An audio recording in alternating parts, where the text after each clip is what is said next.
Halo teman-teman semua, perkenalkan kami dari kelompok 7 sebagai animator yang beranggotakan, saya Sherwino Eka Harapano Busai dengan NIM 24.54.030662.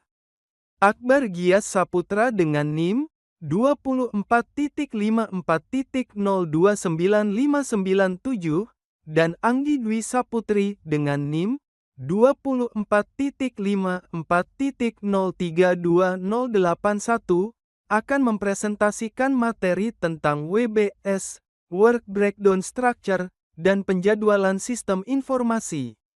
Mata kuliah kami adalah Manajemen Proyek Sistem Informasi. Dosen pengampu sekaligus sumber materi kami, Bapak Setio Ardi Nuswantoro, MKom. Apa itu WBS? Definisi, WBS, Work Breakdown Structure, adalah daftar kegiatan proyek yang disusun secara rapi dan terorganisir. WBS membagi proyek besar menjadi komponen kecil yang disebut work packages. Analogi, bayangkan Anda ingin membangun rumah. Anda tidak bisa langsung berkata, selesai, dalam satu hari. Anda harus membaginya menjadi fondasi, dinding, atap, dan instalasi listrik. Cara membuat WBS. Ada dua pendekatan yang bisa kita gunakan.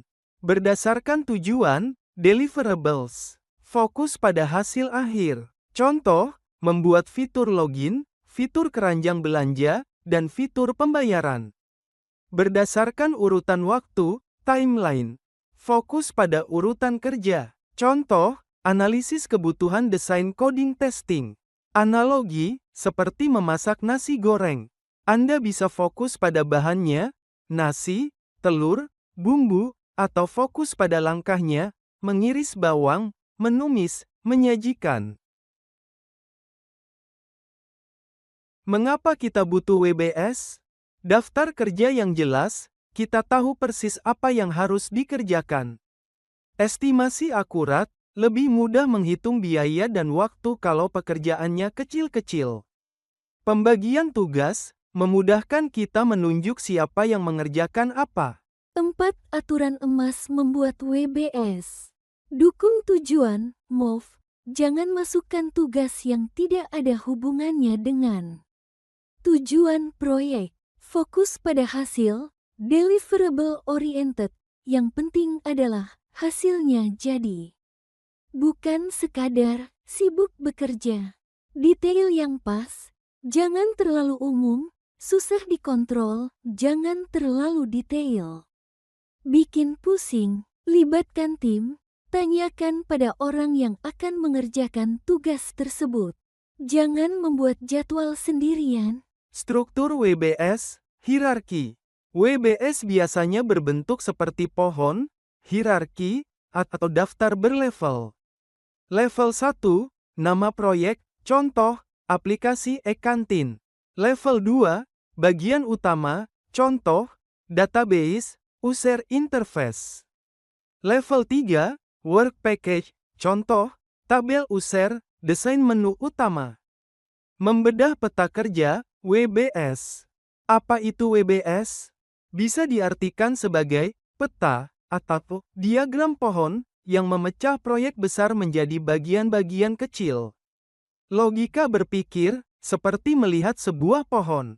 Ada batang, proyek, cabang, subprojek, ranting, subtas, dan daun, work package. Tujuannya, agar proyek yang terlihat raksasa tidak membuat kita bingung harus mulai dari mana. Contohnya dapat dilihat pada diagram berikut. Level 1 Project. Puncak tertinggi, gajah utuh. Definisi, ini adalah tujuan akhir atau nama besar dari apa yang sedang kita kerjakan. Analogi, membangun rumah, atau membuat aplikasi e-kantin. Karakteristik, masih bersifat umum. Kita tahu apa yang ingin dibuat, tapi belum tahu rincian kerjanya. Level 2 Subproject. Jika dalam membangun rumah ada fondasi dan dinding, maka dalam membangun sistem, potongan besarnya adalah bagian database, di mana kita menyimpan data user, data barang, atau transaksi agar tidak hilang. Bagian back-end, bagaimana sistem menghitung diskon, memvalidasi password, atau memproses pesanan. User tidak melihatnya, tapi inilah yang membuat sistem hidup. Bagian front-end, UI, apa yang dilihat oleh user?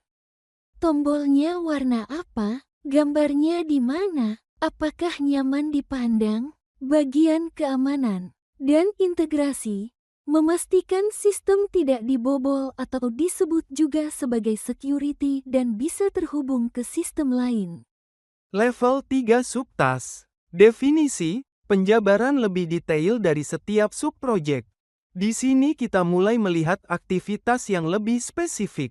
Contoh, di subproject, bagian tampilan. Membuat desain halaman login. Membuat halaman dashboard. Membuat menu profil user. Level 4 Work Package. Definisi, tingkat paling bawah yang tidak bisa dibagi lagi. Ini adalah tugas konkret yang bisa langsung dikerjakan oleh satu orang. Ciri khas, bisa dihitung waktunya, misal, selesai dalam 4 jam. Jelas siapa yang bertanggung jawab, misal, Budi yang buat tombolnya. Contoh, membuat tombol lupa password atau memasukkan logo perusahaan ke header. Mengapa harus sampai ke work package? Analogi, makan pizza. Anda tidak bisa menelan satu loyang pizza sekaligus, itu project. Anda memotongnya menjadi beberapa bagian, itu subproject. Lalu Anda mengambil satu potongan, itu subtask. Dan akhirnya Anda mengunyahnya sedikit demi sedikit sampai habis, itu work package. Kesimpulan, dengan membagi sampai ke level terkecil, kita jadi tahu pasti berapa lama waktu yang dibutuhkan dan berapa biaya yang harus dikeluarkan. 3 manfaat utama work breakdown structure. Akurasi tinggi, melibatkan banyak orang, tim, membuat rencana kita lebih masuk akal dan lengkap. Pijakan anggaran dan jadwal, kita tidak bisa menebak biaya kalau tidak tahu detail pekerjaannya. Alat kontrol, GPS proyek, kalau ada biaya yang membengkak, kita bisa langsung tahu di work package, di mana masalahnya terjadi. 3 manfaat utama work breakdown structure. Akurasi tinggi, melibatkan banyak orang, tim, membuat rencana kita lebih masuk akal dan lengkap. Pijakan anggaran dan jadwal, kita tidak bisa menebak biaya kalau tidak tahu detail pekerjaannya. Alat kontrol, GPS proyek, kalau ada biaya yang membengkak, kita bisa langsung tahu di work package, mana masalahnya terjadi. Tujuan utama WBS. Menjaga semua orang tetap di jalur yang sama. Komunikasi, semua anggota tim tahu tugas masing-masing. Tidak ada lagi kalimat, "Loh, saya pikir dia yang ngerjain itu." Konsistensi, laporan proyek jadi rapi karena semua mengacu pada daftar yang sama. Efektivitas, manajer proyek lebih mudah memantau progres tugas-tugas kecil. Setelah WBS, lalu apa? Setelah kita punya daftar tugas, WBS, dan tahu berapa lama waktu kerjanya, saatnya menyusun jadwal. Ada 2 peta yang biasa digunakan. Bar chart, Gantt chart. Fokus pada kapan mulai dan kapan selesai. Cocok untuk presentasi ke atasan atau klien karena mudah dibaca. Network diagram. Fokus pada hubungan antar tugas, mana yang harus selesai duluan sebelum tugas lain dimulai. Cocok untuk tim teknis untuk melihat tugas mana yang paling kritis, penting. Mengenal bar chart. Apa itu bar chart? Diagram alur yang menunjukkan kapan sebuah pekerjaan dimulai, berapa lama durasinya, dan kapan harus selesai. Kenapa penting? 1. Agar kita tahu posisi waktu setiap pekerjaan. 2. Supaya tidak ada pekerjaan yang terlambat tanpa kita sadari. 3. Bisa mencari jalur alternatif jika ada kendala. Analogi, seperti jadwal pelajaran di sekolah. Kita tahu jam 8 mulai matematika selama 2 jam, baru lanjut ke bahasa Inggris. Tanpa jadwal ini, kelas akan berantakan. Studi kasus pembuatan bar chart, menyusun urutan kerja, pekerjaan pondasi. Sebelum menggambar, tentukan logikanya. Persiapan, pekerjaan pertama, durasi 6 hari. Galian tanah, dimulai setelah persiapan, hari kedua. Lantai kerja, setelah galian selesai.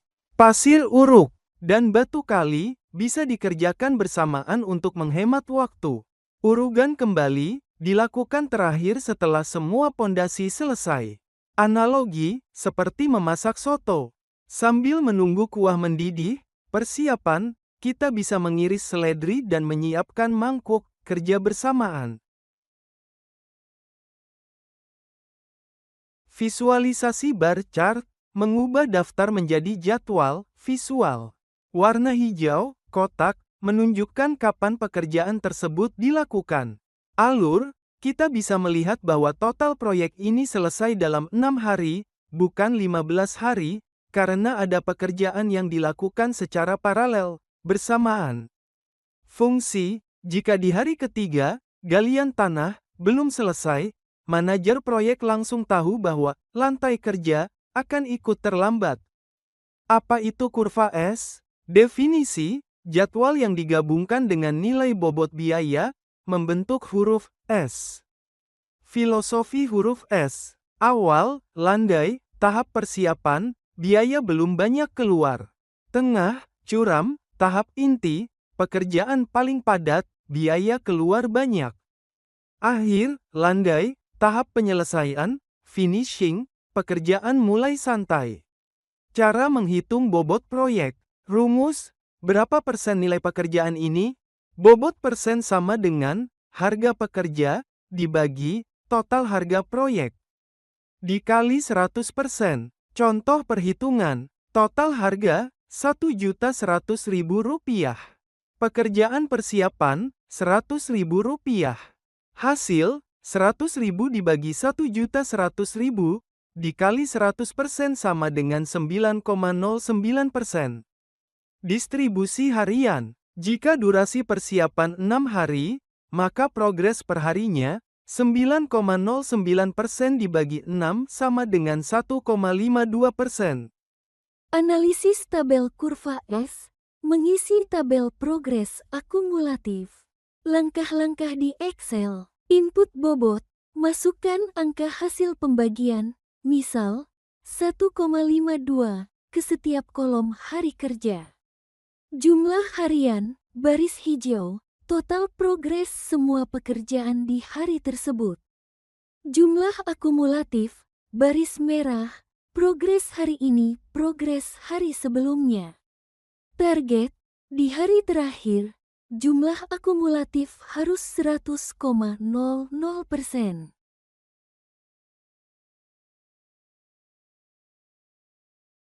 Mengapa kurva S sangat sakti? Arus kas, cash flow, membantu manajer tahu kapan harus menyiapkan uang besar untuk beli material. Early warning system, jika garis progres lapangan berada di bawah garis kurva S rencana, artinya proyek terlambat. Laporan ke klien, cara paling profesional untuk menunjukkan kemajuan proyek kepada pemberi tugas. Sekian pembelajaran kita tentang WBS, Work Breakdown Structure, dan penjadwalan sistem informasi. Mohon maaf jika ada salah kata dari kami, sekian dan terima kasih.